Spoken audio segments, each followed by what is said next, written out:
minta permen. Kalau ada cinta rokok minta permen mungkin ya. Ada rokok Pak, ada ya tambah 1 permen lagi. Enggak ada rokok nyari permen enggak ada.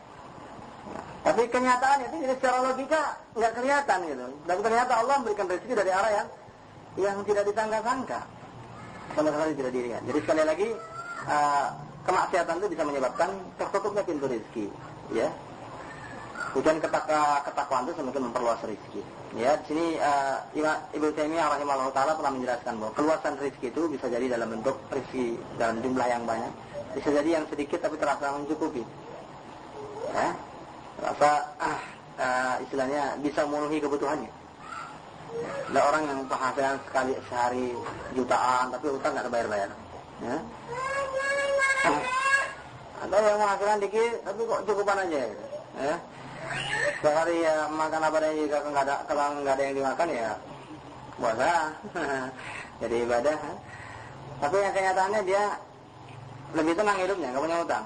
Ini ada orang punya sawah lebarnya 7 desa. Iya punya utang 20 juta nggak bayar-bayar. Itu ada orang tasik. Sawahnya lebar, punya utang 20 juta nggak bayar-bayar. Masih salah kali nguangin duitnya sampai 20 juta. Ada aja untuk beli ini untuk modalnya nggak bayar-bayar 20 juta sampai dimarah-marahin sama orang yang ngutangin dia. Orang kaya ya. Subhanallah. Jadi emang rezekinya itu karena kan tidak luas. Ya. Tidak luas. Kekurangan saja gitu. Ya penghasilannya cukup. Ya baru cukup untuk beli motor dia ngambil mobil, utang lagi ya. Baru cukup untuk mau beli mobil yang kijang dia ngambil sedan. Ya. Akhirnya ngutang terus. Ya. Dapat keinginannya berlebih dari penghasilannya. Itu salah satu di antara tanda terhalangnya pintu rezeki, bukan dari segi ukuran kuantitas, tapi dari segi kecukupan bagi dirinya, lapangan. Yang ketiga, hirmanut ta'ah, terhalangnya orang untuk melakukan ketaatan. Falam yakun lidzambi uqubatun illa ayyasudda 'anit ta'ah, lakanat kafiyah.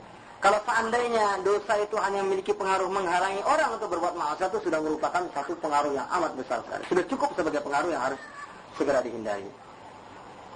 Karena setiap perbuatan dosa itu pasti menghalangi orang untuk melakukan setiap perbuatan dosa atau maksiat menghalangi orang untuk melakukan perbuatan untuk melakukan perbuatan taat kepada Allah Subhanahu wa taala. Itu setiap perbuatan dosa yang dilakukan seseorang. Contoh ringan dalam kehidupan rumah tangga saja, kalau seorang suami itu makin banyak maksiat, ya untuk menyikapi istri dengan baik juga semakin berkurang. Pikiran sudah sumpah karena maksiat segala macam. Ya. Dikit-dikit sering ngoceh, ngomel-ngomelin, bentak-bentak segala macam. Ya, itu biasanya pengaruh dari kemaksiatan itu teraplikasikan dalam bentuk meninggalkan ketaatan-ketaatan. Itu salah satu contohnya saja. Ya, salah satu contohnya. Kemudian yang keempat, annal ma'asi tuhinul qalba wal badan. Kemaksiatan dapat melemahkan hati dan juga sekaligus badan. Amma wahnu halil qalbi fa amrun zahir. Adapun melemahkan hati itu sudah jelas. Bal la tazalu tud'ifu hatta tuzila hayatahu bil kulliyah. Ya, kemaksiatan itu dapat melemahkan badan sampai akhirnya melumpuhkan orang dan bahkan meninggal karena kemaksiatan tersebut. Waliyadzubillah. Perbuatan zina, minum khamar, ya perbuatan-perbuatan maksiat itu memang akan melemahkan tubuh manusia. Ibnu Qayyim pernah menjelaskan Allah Subhanahu wa taala itu berfirman, "Ala bi dzikrillah tatmainnul qulub." Alladzina amanu tatmainnu qulubuhum bi dzikrillah. Orang yang beriman itu hatinya tenang karena zikir kepada Allah. Dengan zikir kepada Allah hati akan menjadi tenang. Umumnya penyakit itu disebabkan karena diantaranya yang terbanyak itu karena fungsi saraf yang tidak beres. Ya, saraf itu bisa berfungsi dengan beres, ini menurut penjelasan Ibnu Qayyim ya. Karena aliran darah yang tidak lancar. Aliran darah itu menjadi lancar kalau seandainya detakan jantung itu betul-betul teratur. Jantung itu bukan berdetak dengan teratur kalau manusia dalam keadaan tenang. Dan manusia itu tenang kalau berzikir kepada seorang mukmin itu tenang hatinya kalau berzikir kepada Allah. Maka orang yang banyak berzikir kepada Allah itu cenderung lebih sedikit kena penyakit. Salah satu di antara ini secara ini saja ya. Sebenarnya pembahasan Ibnu Qayyim itu logis ya. Itu hal yang logis. Berapa banyak penyakit yang secara tegas saja dinyatakan bahwa bisa menyebabkan yang langsung-langsungan saja lah, contohnya mah ya. Orang yang banyak dongkol, kesel dan sebagainya itu ya bisa menyebabkan produksi asam lambung berlebihan. Kena penyakit mah. Ya.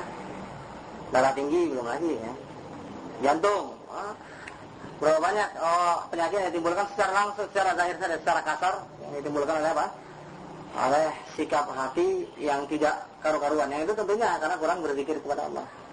Orang yang berzikir, selalu banyak berzikir kepada Allah itu niscaya akan mampu mengendalikan jiwa, termasuk kemarahan. Ya, bisa ulama salaf itu yang punya budak tak diambilin air panas. Ambil panas saya mau mandi. Yang budaknya karena cepet-cepet kesandung, tumpah, kena badannya. Langsung tuan itu udah merah pada mukanya mau marah. Langsung diingatkan dengan firman Allah. Ini orang yang bertakwa diingatkan dengan firman Allah langsung sadar. Wal kadhimin al ghayr. Allah itu mencintai orang yang menahan amarah. Tapi untuk ini sudah saya tahan amarah saya. Wal afina nas, Allah menyukai orang yang memaafkan manusia. Ya sudah saya maafkan dulu. Allah yuhibbul muhsinin, Allah itu senang sama orang yang suka berbuat kebaikan. Demikian. Ya udah kamu saya bebaskan. Memerdekakan budaknya. Gara-gara numpang air panas. Jadi bebas ya. Cukup diperingati dengan firman Allah Subhanahu wa taala. Diingatkan dengan Allah, dia langsung sadar dan langsung bisa menahan amarah. Amarah itu enggak cukup dengan dia langsung diimbangi dengan memaafkan orang lain, bahkan diimbangi lagi dengan berbuat kebaikan. Sehingga lepas sudah apa yang menjadi kesalahan dalam dirinya. Ya. Sebagai orang-orang yang bertakwa dan memang yang hatinya terjaga. Kalau yang tidak, ya ini akan terombang-ambingkan oleh perasaan. Sekali lagi, kemaksiatan bisa menyebabkan orang itu banyak sakit. Ya, selain juga bisa menyebabkan penyakit hati. Jika penyakit hati juga penyakit badan. Kemudian annal ma'asi tuqassirul umr wa tanhaqul barakah, fa innal birr kama yazidu fil amr wal fujur yaqassirul umr. Ya, kemaksiatan dapat memperpendek umur, ya, dalam ukuran bukan selalu harus umur itu berkurang. Bisa jadi karena umur itu tidak terlihat panjang karena kemaksiatan. Dan dapat menghilangkan keberkahan umur itu sendiri. Karena yang namanya kebaikan itu dapat menambah keberkahan umur sehingga lebih panjang dan kemaksiatan itu dapat memperpendek umur. Orang yang banyak berbuat maksiat, wah, ya, bisa kita bayangkan semakin banyak maksiat kan semakin banyak waktu yang dihabiskan untuk yang sia-sia. Jadi umur itu betul-betul nggak berkah. Ya, yang sedang kerja aja berhenti dulu, istirahat maksiat dulu. Ya. Dapat duit narik baru 20.000, seharusnya udah cukup untuk makan 3-4 hari, mampir dulu ke meja judi, plak, habis, ngutang lagi. Aduh, naik mes, namanya ngutang, ngosan lagi, narik beca lagi. Ya. Nah, itu kebanyakan orang yang demikian ya. Kalau kita lihat dari penghasilannya, rasanya nggak mungkin nggak cukup. Penghasilan seharinya untuk orang-orang ukuran kita mungkin bisa sampai penghasilan 1 hari untuk makan 10 hari. Ini kadang-kadang nggak cukup. Itu supir-supir, kalau tahu supir-supir truk dari daerah mana? Dari daerah Sumatera ke Jawa sini. Itu kalau yang pengalaman pernah diajak sama ekon yang sudah sudah taubat itu gara-gara anaknya mau meninggal gitu dioperasi. Dia di Jakarta saya menumpang truk. Itu hampir tidak ada truk yang nggak ada perempuannya kalau tengah jalan itu. Tapi ada tempat ngambil, ada tempat berhentikan, ngambil tak berhentikan. Ya, penghasilan yang saya tanya, penghasilan sekali jalan itu ya bolak-balik itu ya ini 1 juta. 1 juta kan dibagi 2. Nah, ini kan setelah ongkos ini segala macam nanti dibagi 2 sama separuh sama pemilik truknya. 1 juta karena dia selain bawa punya majikannya itu nanti selalu itu ada sisa-sisanya tengah jalan dia bawa yang lain lagi. 1 juta. Ya. Ini sini enggak. Ya, rumahnya masih ngontrak segala macam, hawanya habis begitu saja. Umurnya tengah jalan ya gitu saja. Kadang-kadang perjalanan yang seharusnya dari sini ke Jakarta itu 2 hari. Kalau 2 hari dapat bonus, ini sampai berhari-hari. Hampirnya banyak sekali. Berhenti tengah jalan, istirahat dulu, hoya-hoya dulu, jalan lagi. Ya, nah, umur itu nggak berberkah, nggak ada berkahnya. Waliyadzubillah.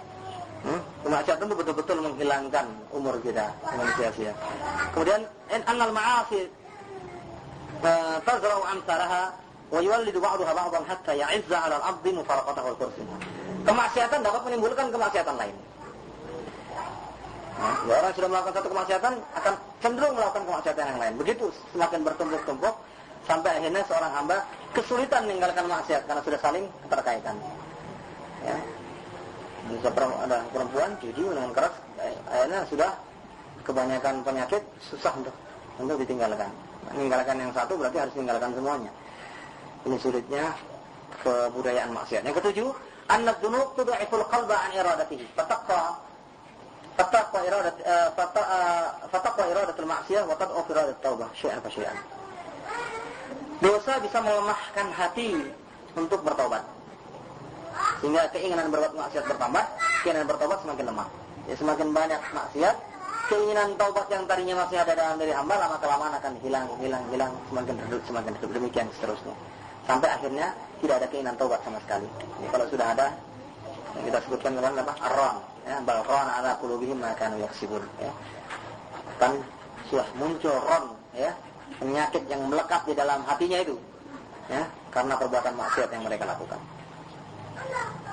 Yang kedelapan, anna kulla ma'siyatin minal ma'asi fahiya mirath. Perbuatan maksiat, ya, ringkas dulu, ini banyak sekali, ya.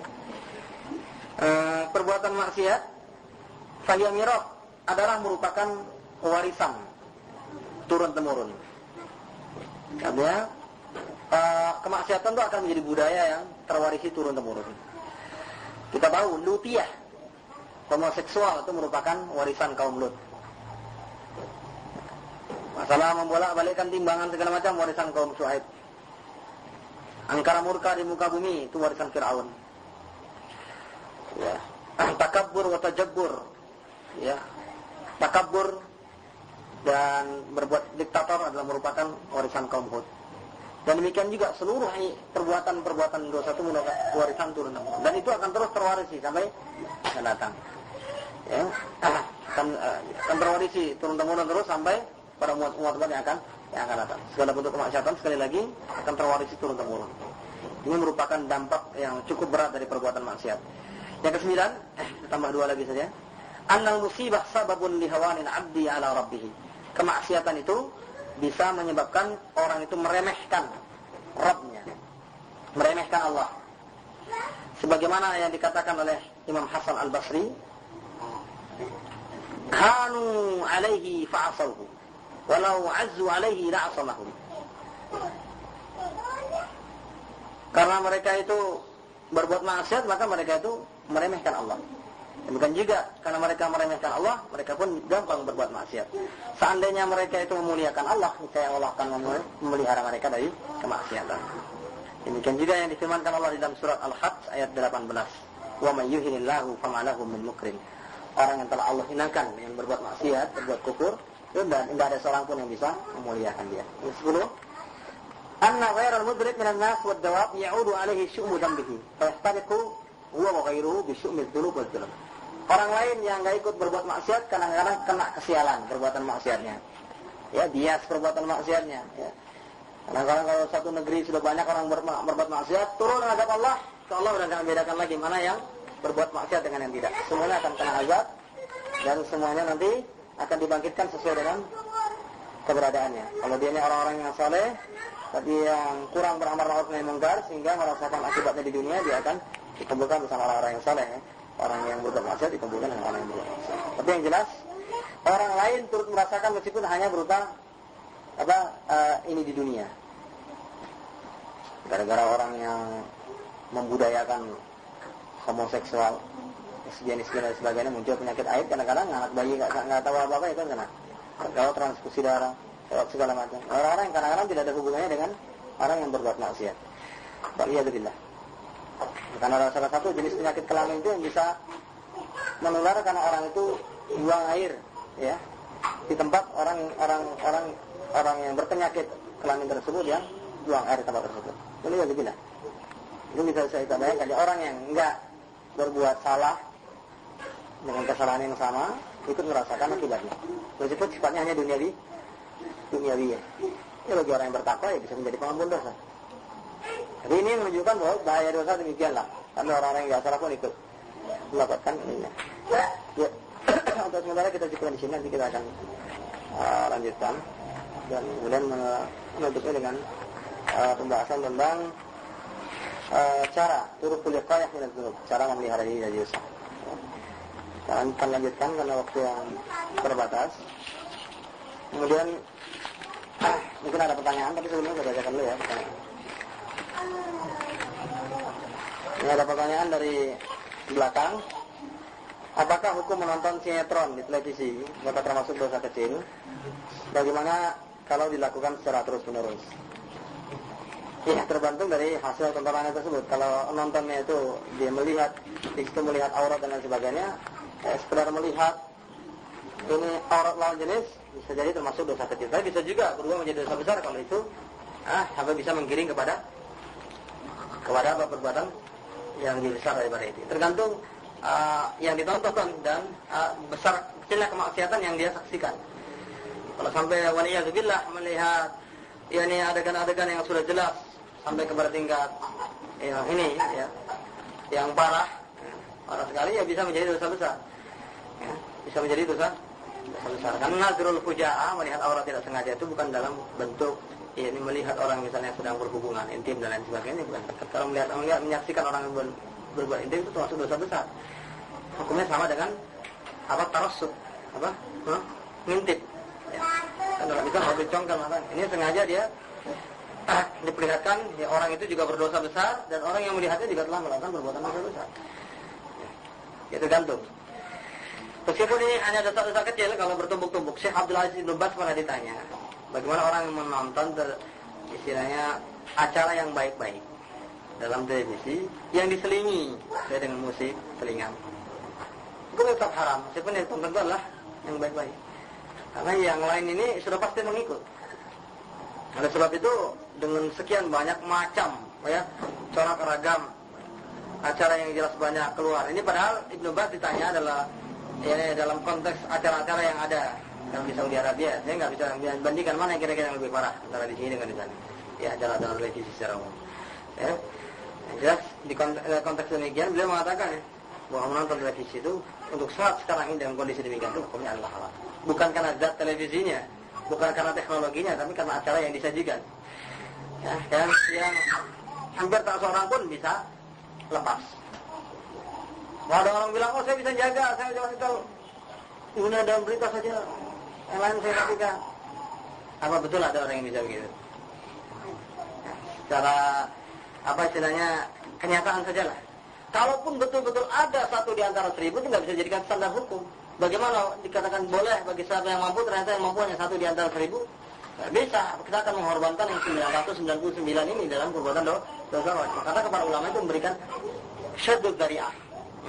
Istilahnya menahan orang supaya jangan berbuat dosa dengan hukum secara pasti tersebut. Jadi hukum pemutlakan tersebut bukan pada zat teknologinya saja. Bahkan Syekh Nasruddin Albani mengatakan kalau suatu saat bisa diberlakukan teknologi ini untuk kemaslahatan umat dengan apa diisi dengan hal-hal yang bermanfaat yang tidak mengandung keharaman, itu hukumnya bisa wajib.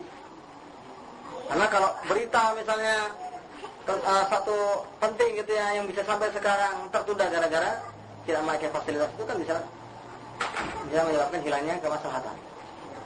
Ceramah seorang masyayikh yang seharusnya nasihat terhadap suatu perkara misalnya bisa dengar seluruh orang di dunia, tidak menggunakan itu malah itu tidak dengar, kan berarti ada kemaslahatan yang tertinggal. Ini kalau seandainya bisa digunakan tapi untuk sekarang ini ya sama. Apalagi hukum sinetron. Sinetron itu mengandung beberapa, pertama obral aurat sudah jelas, ya. Sepintar-pintar menjaga aurat tetap dalam batas-batas aurat yang diharamkan untuk dilihat. Jelas. Yang kedua, buat sinetron itu adalah tamthil. Sementara tamthil atau sandiwara itu diharamkan di dalam Islam. Allah melaknat mumaththilin, orang yang melakukan tamthil, bersandiwara. Apalagi sampai sandiwaranya seorang muslim memerankan jadi orang Kristen. Orang Kristen disuruh memerankan jadi orang muslim. Nah, tersabbuh dua arah. Jadi orang Kristen orang luar Islam tasabuh sama orang Islam tasabuh sama orang dari Islam. Sampai kita bisa bayangkan itu ya. Kisahnya Islami kok, kisah tentang sejarah Nabi. Iya, tapi ada yang berani jadi Abu Jahal. Abu Jahal sudah gini-gini sama berhala lagi, waliyadzubillah. Mana orang yang memerankan diri jadi orang kafir tadi, nyembah patung ini di hadapan Allah, ya? Merankan jadi Abu Jahal mau-maunya. Kalau nggak ada yang merankan jadi Abu Jahal nggak jadi filmnya. Semuanya kaum muslimin aja ya. Ya nggak jadi filmnya. Jadi tampil sendiri sudah dilarang, ya. Sandiwara sendiri sudah dilarang, apalagi sampai berpihak-pihak. Jadi sudah 1001 kemaksiatan bergabung menjadi satu. Oke, yang jelas tidak diperbolehkan ya. Dan sudah ada fatwa khusus. Syekh Ibn Baz juga ditanya tentang hukum sinetron. Syekh Utsaimin juga ditanya dengan pertanyaan sama, jawabannya sama. Ini al-halakat al-musalsal cerita bersambung sinetron. Ada pertanyaan lain? Hah? Ada pertanyaan lain? Ini ada pertanyaan yang tersisa kemarin yang belum dijawab. Atau tentang mengenai mimpi bertemu dengan Rasul, bagaimana cara membedakan antara mimpi bertemu dengan Rasul atau tidak? Ya, mimpi yang bertemu dengan Rasul yang benar, menurut pernyataan para ulama, apabila bertemu dengan Rasul berdasarkan jasad aslinya. Berarti kita harus mengenal betul bagaimana jasad Nabi SAW itu melalui apa yang disabdakan oleh Rasulullah SAW, melalui hadis-hadis yang sahih. Oleh sebab itu, kemungkinan terbesar orang yang bertemu dengan Nabi itu memang orang-orang yang ahli hadis, orang yang mengetahui betul bagaimana wujud Nabi. Adapun yang tidak, itu belum bisa dipastikan apakah itu memang Nabi atau tidak. Karena yang tidak bisa diserupakan oleh setan adalah Nabi dengan jasadnya. Adapun setan yang muncul dalam mimpi mengaku sebagai Nabi, itu bisa saja, tapi bukan dengan jasad Nabi. Sebagaimana diterangkan oleh para ulama, di antaranya disebutkan dalam Tuhfatul Ahwazi, ya, syarah daripada Sunan Tirmidzi. Disebut di situ demikian pendapat para ulama berkenaan dengan makna hadis tersebut. Itu hadis man ra'ani fil manam faqad ra'ani inna syaitan la yatamatsalu bi. Orang yang melihat diriku, kata Nabi, di dalam tidur, pada waktu bermimpi, berarti betul-betul melihat diriku. Setan enggak bisa menyerupai diriku. Ini dijelaskan oleh para ulama, yaitu orang yang melihat Nabi dengan wujud aslinya. Tapi kalau sekadar mengaku sebagai Nabi, tapi wujudnya bukan, kita tidak tahu. Ya. Entah mukanya jangan-jangan malah muka Abu Jahal, itu sebagai Nabi. Itu sama orang Arab, tapi nggak tahu. Orang yang buta, Nabi bagaimana juga nggak boleh tahu. Akhirnya dia nggak tahu kalau itu adalah Nabi. Apalagi kalau sampai dia mengajarkan satu ajaran-ajaran yang baru, sementara kita nggak tahu wujud Nabi yang bagaimana, itu jelas adalah setan. Ya, Nabi tidak akan mungkin mengajarkan syariat baru kepada umatnya setelah meninggalnya. Syariat itu sudah lengkap di dalam kitabullah. Kalau ada syariat baru, berarti batallah hadis-hadis Nabi. Taraktu fikum amrayni, telah aku tinggalkan dua perkara yang kalau kamu berpegang teguh kepada keduanya, kamu nggak akan sesat. Kitab Allah dan sunnah Nabi. Nggak kepakai ini kan, ada jalan lain. Ya. Ada jalan lain selain daripada kitab Allah dan sunnah Nabi yang lalu. Wallahu a'lam. Jadi jelas yang demikian ya. Kemudian mengenai apa ini? Ya sudah, itu saja.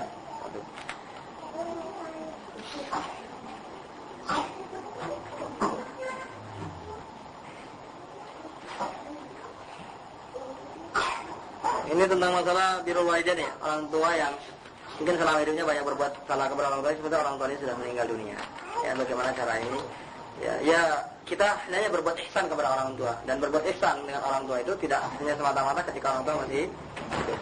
Untuk urusan kita kepada Allah, kita beristighfar dan mohon ampun kepada Allah. Dan untuk kepada orang tua kita masih bisa berbuat baik.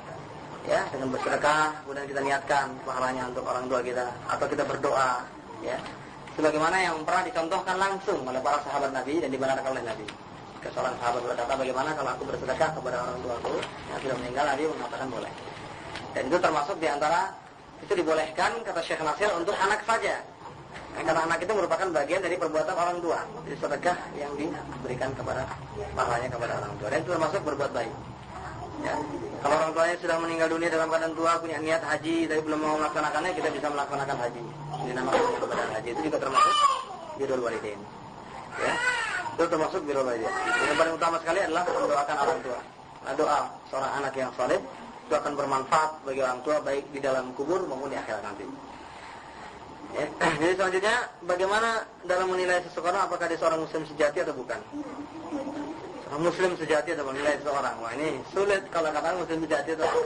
Tapi contoh ciri-ciri muslim yang baik itu sudah disebutkan di dalam hadis Nabi SAW.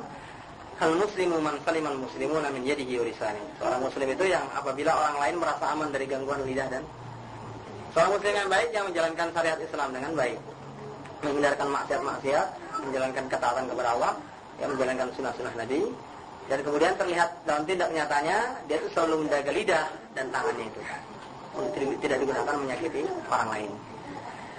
Itu tanda daripada orang yang telah menjaga Islamnya dengan baik. Tapi kalau mengatakan secara pasti sebulan ini Muslim sejati dengan tidak, itu ya nggak bisa. Itu namanya klaim, mengklaim seseorang itu sebagai saleh, itu tidak boleh. Ya, nah, kalaupun kita menceritakan kebaikan seseorang, kan kita tetap harus mengatakan la uzaki alallahi ahad. Si fulan itu baik insyaallah gini. La uzaki alallahi ahad. Saya enggak mensucikan orang di hadapan Allah. Tidak menganggap suci orang di hadapan Allah. Karena kita tidak mau melakukan tazkiyah, ya, penganggapan suci terhadap seseorang. Yang belum tentu demikian di hadapan Allah. Kalau kita lihat baik, ya insyaallah baik, insyaallah saleh. Kita juga tidak bisa secara mutlak mengatakan dia muslim sejati. Itu tidak belum mungkin bisa kita katakan demikian, susah ya. Kemudian juga menilai rendah kepada orang lain juga tidak boleh. Orang yang melakukan perbuatan maksiat, ya kita berhusnuzon atau kita doakan saja, mudah-mudahan Allah mengampuni dia. Allah alam ya. Selanjutnya, apakah boleh bila seorang akhwat atau ikhwan bila sedang membicarakan suatu masalah kemudian mengutip membacakan dalil Quran atau Sunnah untuk lebih meyakinkan, sedangkan orang tersebut sudah dianggap paham dengan apa yang dibacakan itu? Karena ada juga yang terlalu takut untuk membacakan dalil apabila tidak hafal atau tidak tahu. Ini apa? Apakah boleh membicarakan satu masalah mengutip dalil? Memang pada dasarnya setiap kita itu menginginkan masalah harus dengan dalil. Sampai masalah keduniaan saja, masalah keduniaan artinya yang berhubungan dengan muamalat, baikpun hukum dagang segala macam, kita tetap harus dengan dalil. Itu maksudnya di sini mungkin kaitannya karena ada sebagian orang yang takut mengucapkan dalil kalau salah. Memang keduanya itu harus digabungkan. Ya, kewajiban kita itu berpegang kepada dalil dan keharusan kita takut kalau salah dalam mengucapkan dalil itu memang harus ada. Dan sebab itu banyak para ulama itu yang apabila mengucapkan hadis, atau kama qala Nabi sallallahu alaihi wasallam, ini bukan hadis ya, atau sebagaimana yang disabdakan Nabi. Takut kalau yang diucapkan itu salah. Diriwayatkan dari Ibnu Mas'ud radhiyallahu taala anhu, beliau apabila menyampaikan satu hadis itu badannya bergetar. Ucapan Nabi itu dia ucapkan sepatah-sepatah, takut kalau seandainya dia berdusta atas nama Nabi sallallahu alaihi wasallam. Jadi mengucapkan dalil atau berdalil dalam satu malam ya harus. Kalau kita tidak merasa hafal, ya kita katakan saja yang artinya, yang maksudnya. Itu lebih selamat kalau kita tidak hafal. Kalau kita hafal ya sebutkan. Ya, karena menyampaikan hadis secara utuh itu ada fadilahnya. Ada keutamaannya, ya. Nadarallahu ra'an sami'a maqalati. Allah akan mencerahkan wajah seseorang yang mendengar perkataan fawa'aha wa ballaghaha kama sami'a. Fala rubba muballighan aw amil sami'. Ya. Kemudian setelah mendengar dia pahami, kemudian dia sampaikan kepada orang lain sebagaimana yang dia dengar. Dalam riwayat yang lain kama sami'a. Ya. Bisa jadi orang nanti yang mendengar hadis tersebut lebih paham dari dia, tapi dia sudah dapat pahala menyampaikan Jadi menyampaikan hadis ada pahalanya. Kalau kita hafal bagus kita sampaikan, tapi kalau kita nggak hafal, ya lebih baik kita menyampaikan maksud atau artinya. Yang artinya begini, cintakan saja artinya. Pada kali lafaz, sebagian lafaznya kita agak ragu, ya sebagian lafaznya diterjemahkan. Sebagian lafaznya jangan dipaksa-paksa, sebagian lafaznya lupa, tak bikin-bikin pakai bahasa Arab sendiri. Ya. Ini nggak boleh, hadis-hadis tidak boleh terlalu dipikirnya. Kalau ada beberapa potong hadis yang lafaznya kita lupa, sebutkan sebagian lagi langsung kita katakan artinya begini. Ya, itu untuk bersikap hati-hati terhadap penyampaikan hadis. Dan meskipun kita sudah hafal pun, juga ada baiknya apabila kita mengucapkan au kama qala. Nabi sallallahu alaihi wasallam bersabda demikian atau sebagaimana yang beliau sampaikan. Karena khawatir kalau seandainya ada yang salah. Jadi berhati-hati dalam menyampaikan hadis Nabi atau ayat karena kurang tahu itu perlu. Bahkan untuk ayat Allah itu ada satu hadis, ya, yang melarang kita kalau kita mengucapkan ayat kemudian kita itu nggak boleh. Jadi kalau kita nggak tahu diam, kalau sudah hafal sebutkan. Karena itu menjaga kehormatan. Maka Allah berfirman ya yuhal jadi padahal itu bukan yang Allah yang berfirman, dianya nggak hafal kan begitu. Nah, soalnya kalau nggak dia hafal nggak usah disebutkan, tapi dia diam saja, nggak usah sampaikan sering orang. Ya, kalau pasti dia berhenti dia sudah nggak hafal, ya sudah tak, sudah berhentikan di situ. Ya, kemudian mungkin kalau ada yang tanya orang yang tahu bagaimana lafaz lanjutannya, kalau nggak tahu ya sudah dihentikan sampai di situ saja. Jangan diulang-ulang. Itu dilarang.